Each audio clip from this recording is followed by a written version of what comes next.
My sister looked me in the eye at our father's funeral and told me she wanted a DNA test. Not privately. Not quietly. In front of the attorney she had flown in from Geneva. In front of my father's oldest friends, who had come to pay their respects and instead witnessed something that I am still, even now, struggling to find the right word for. She said I didn't look enough like him. She said there had always been questions. She said she was simply protecting the estate. Let that land. Don't fill the silence. Just let the audience sit in it for a moment. My name is Leo. I am 34 years old. I spent 5 years as my father's primary caregiver, 5 years of hospital appointments, medication schedules, nights on a pull-out chair in a room that smelled like antiseptic, watching a man I loved shrink down to something smaller than I remembered.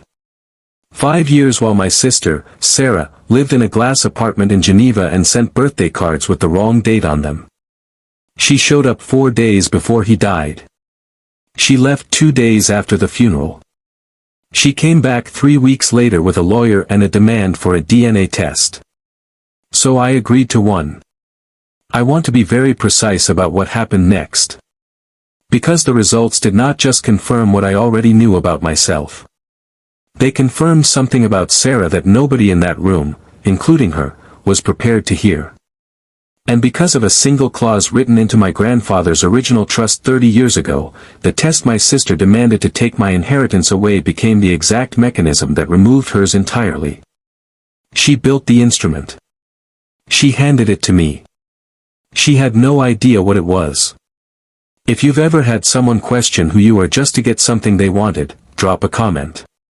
I want to know I'm not the only one. And stay with me, because this ending is something I could not have written myself. My father's name was Raymond. He was 71 when the diagnosis came. Parkinson's, advancing faster than the neurologist had projected, compounded by a cardiac condition that made the medication options limited and the prognosis conservative. I was 29. I had a career I was building, a lease on an apartment across town, and a life that was just starting to take the shape I'd planned for it. I put most of that down and moved into the house on Caldwell Street because there was nobody else. Sarah was in Geneva. She had been in Geneva for 6 years at that point, first for a position at an international finance firm, then for a relationship, then because Geneva had simply become where she lived. She called our father on Sundays. Sometimes Sundays. She was busy. She had a life. She said these things without apology because she had never been asked to apologize for them. I am not telling you this to build a case against her. I am telling you this because it is the context inside which everything else happened. Absence is a choice. It has consequences. Sarah did not understand that until the consequences arrived. 5 years is a long time to watch someone decline. Year 1, my father was mobile, lucid, frustrated, the kind of patient who argues with doctors and insists on walking to the kitchen himself even when his hands shake too badly to pour the coffee. I learned to let him try. I learned when to step in. Year 2, the tremors got worse. He stopped driving. I became the driver, the scheduler, the person who sat in waiting rooms reading the same 3 magazines while physicians discussed his case in language designed to sound reassuring without committing to anything. Year 3, the cardiac episode started. There were 2 hospitalizations. The second one lasted 11 days. I slept in the hospital 4 of those nights. Year 4, we brought in part-time nursing support because there were things he needed that required training I didn't have. But I was still there. Every morning. Every evening. Most nights. Year 5, he was mostly in the bed. We talked a lot during that year. About his life, his regrets, his father, my grandfather, a man I barely remembered but whose decisions were still, apparently, operating in the background of all our lives like a program running on a computer nobody had checked in decades. He talked about Sarah sometimes. Not with anger. With a kind of quiet resignation that was harder to witness than anger would have been. He said he understood why she had stayed away. He said people handle difficulty by moving toward it or away from it, and Sarah had always moved away. He said he hoped she'd be all right. He did not say he hoped she would behave herself when the estate was divided. I think he assumed she would. I think that assumption was the last thing he got wrong. Sarah arrived 4 days before my father died. She came with luggage that suggested a 2-week stay and the specific energy of someone who has prepared themselves emotionally for a visit they have been delaying for years. She hugged me at the door. She smelled expensive. She looked at the house like she was calculating what it would sell for. She spent time with our father. I will give her that. She sat with him, held his hand, spoke quietly to him in the way you do when you are not sure how much the other person can hear. He knew she was there. He smiled when she walked in. That part was real. She was on a flight back to Geneva 36 hours after the burial. 36 hours. I want you to hold that number. 5 years against 36 hours. I am not asking you to do the math emotionally. I am just giving you the numbers. 3 weeks passed. I was still in the house on Caldwell Street. There was an estate to settle, a property to manage, a life's worth of belongings to sort through. I was doing it the way I had done everything for 5 years, methodically, without waiting for help that wasn't coming. Then Sarah came back. She did not call ahead. She arrived with a man named Gerald Foss, an estates and probate attorney based in Geneva with a particular specialty in international asset claims. He had a briefcase. He wore a tie. He handed me his card before he said a single word. Sarah said she had concerns about the estate process. She said she wanted to make sure things were handled correctly. She said, and here is the sentence I will remember with complete accuracy for the rest of my life, that she had always noticed I didn't quite resemble our father, and given the size of the estate, she felt it was responsible to verify biological lineage before distribution. Gerald Foss nodded along as she said this. I looked at her for a long moment. Then I said, schedule the test. I want to explain why I agreed immediately. It was not confidence alone, though I had that. It was something more specific. I had read my grandfather's trust documents 2 years earlier, during one of the long nights when my father couldn't sleep and we were talking through the family history. I had read them carefully. And I remembered a clause that I do not think Sarah had ever seen, because Sarah had never been interested in documents that didn't directly benefit her. Subscribe right now. Because what that clause says, and what the DNA test revealed, is the kind of thing that only happens when someone sets a trap using a door they didn't know was there. My grandfather, Edward, built his money over 40 years in commercial construction. He was a precise man, methodical, unsentimental, with a particular distrust of what he called soft arrangements. He did not do handshakes. He did not do assumptions. He put everything in writing and he had the writing reviewed by people who put things in writing for a living. When he structured his estate trust in the early 1990s, he included a clause that his attorney at the time described as unusual but not unprecedented. It was a lineage integrity clause, a provision that stated, in plain language, that any beneficiary of the trust whose biological relationship to the primary bloodline was found to be inconsistent with the stated family record would be fully excluded from distribution, with their share reverting to the remaining verified bloodline members. He included it, my father once told me, because he had watched a cousin's estate get contested for 11 years over exactly this kind of question. He never wanted his family to go through that. He wanted the biology verified and documented before the money moved. The clause had never been triggered. There had never been a reason to trigger it. Until Sarah handed me one. I retained my own attorney 3 days after Sarah's visit. I gave him the trust documents, the lineage clause, and the DNA test timeline. He read everything twice. Then he looked at me and said, "You understand that this test applies to both of you?" I told him I understood. He asked if I was certain I wanted to proceed. I told him I had been certain since the moment Sarah handed Gerald Foss's card to me in the doorway of the house I had been living in for 5 years. The test was administered through a certified forensic genetics laboratory, not a consumer kit, not an online service. A proper chain of custody clinical test, witnessed and documented, with results that would hold up in a probate court without question. Both samples collected. Both submitted together. Results in 14 business days. I went back to the house on Caldwell Street and waited. Sarah went back to a hotel downtown. She was, according to Gerald Foss's assistant, confident in the outcome. I want to ask you something while we wait for those results. 5 years. Not a long weekend. Not a difficult month. 5 years of my life, the years when most people my age were building careers, relationships, the architecture of the adult life they wanted. I gave those years to a man who deserved to have someone in the room with him. I don't regret it. I want to be clear about that. I don't regret a single one of those days. But I want you to think about what Sarah did. She did not just question my share of the estate. She questioned my identity.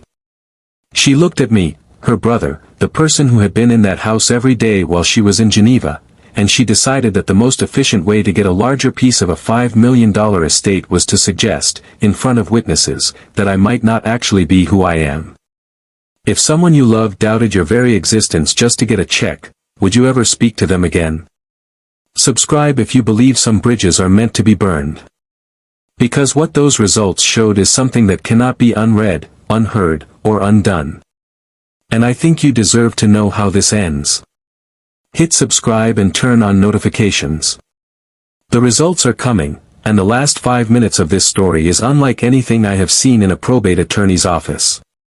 The results arrived on a Tuesday morning. My attorney received the sealed report from the laboratory at 9:14 a.m. He called me at 9:31. He said, "I need you to come in." Not good news. Not everything is fine. Just, come in. I drove to his office. I sat across from his desk. He placed the report in front of me, still in its laboratory envelope, and told me he wanted me to read it before he said anything. I opened it. The first section confirmed what I had always known. My biological relationship to Raymond was verified at a 99.97% probability of first-degree paternity. I was his son. The test said so in the clean, indifferent language that laboratories use, percentage points and allele markers and a conclusion that fit on half a page. The second section of the report was longer. Sarah had submitted her sample in parallel, as required by the joint test protocol. Her results were analyzed against the same reference markers, Raymond's DNA, sourced from a biological sample my father had provided as part of his medical records, legally obtained and documented. The probability of first-degree paternity between Sarah and Raymond came back at 0.3%. Not 99.97. Not even a threshold that suggested distant relation. 0.3%. Raymond was not Sarah's biological father. I sat with that report for a long time. My attorney sat across from me and said nothing, because there was nothing to say that the document hadn't already said more precisely than any words could. Then I asked him what it meant for the trust. He picked up his copy of my grandfather's lineage clause. He read it one more time, quietly, like he was checking his own understanding. Then he set it down. He said, "It means exactly what it says." The meeting to review the results included my attorney, Gerald Foss, Sarah, my mother, whose name is Carol, and who had been quiet throughout this entire process in a way I had not fully understood until that moment, and the administrator of my grandfather's trust, a firm that had been managing it for over 20 years. The trust administrator spoke first. He outlined the lineage clause. He was thorough and impersonal. This was a legal proceeding to him, not a family moment, and I was grateful for that. He explained what the clause required, what the test results indicated, and what the clause's provisions mandated as a consequence. Sarah's 50% share of the estate would not be distributed to her. Per the terms of the trust, it would revert entirely to the verified bloodline, to me. The meeting to review the results included my attorney, Gerald Foss, Sarah, my mother, whose name is Carol, and who had been quiet throughout this entire process in a way I had not fully understood until that moment, and the administrator of my grandfather's trust, a firm that had been managing it for over 20 years. The trust administrator spoke first. He outlined the lineage clause. He was thorough and impersonal. This was a legal proceeding to him, not a family moment, and I was grateful for that. He explained what the clause required, what the test results indicated, and what the clause's provisions mandated as a consequence. Sarah's 50% share of the estate would not be distributed to her. Per the terms of the trust, it would revert entirely to the verified bloodline, to me. Gerald Foss objected immediately. He cited procedural questions about the test's admissibility, about the clause's enforceability after 30 years, about whether the trust language had been properly disclosed to beneficiaries. He was doing his job. He was also, visibly, aware that he was working with very little. My attorney responded to each point. Calmly. Completely. The clause was enforceable, it had been part of the trust since inception, filed with the original documentation, and had never been amended or challenged. The test was conducted under certified forensic protocol with full chain of custody. There were no procedural grounds to exclude the results. I watched Sarah's face during this exchange. I want to describe it accurately. She did not look guilty. She looked like someone watching a building collapse that she had been certain was structurally sound. There was no acknowledgement in her expression, not yet. Just the specific confusion of someone whose model of reality is failing in real time.